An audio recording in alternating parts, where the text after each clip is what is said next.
પોરબંદરના નરસંગ ટેકરી વિસ્તારમાં ચાલુ કારે અચાનક દરવાજો ખોલતા સ્કૂટર ચાલક અને તેના પુત્રને ઈજા થઈ હતી। આથી કાર ચાલક સામે પોલીસ ફરિયાદ નોંધાઈ છે।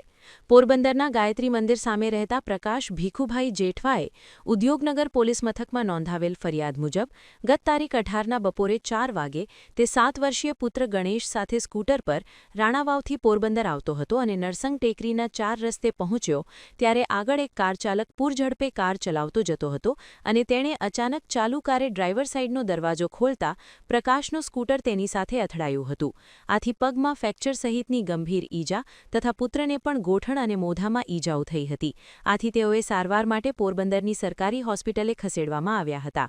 કાર ચાલક સાથે સમાધાનની વાતચીત ચાલુ હતી પરંતુ તેણે સમાધાનની ના પાડતા અંતે તેની સામે બેફિકરાઈથી કાર ચલાવીને અકસ્માત કરવા મામલે ફરિયાદ નોંધાવી છે।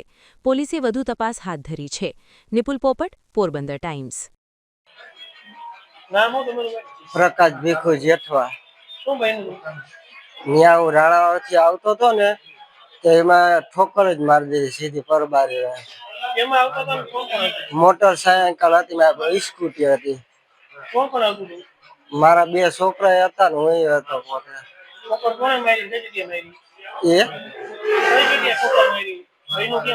નરસંગ ટેકરી પાસે અમે મોટર હતી પછી વયો ગયો। પછી 108 વાળા મને લેવા આવ્યા। ફોન કર્યો ને 108 માં તો એ લોકો લઈને પછી મને આવ્યા। મને લાગ્યું, મારા છોકરાને લાગ્યું છે।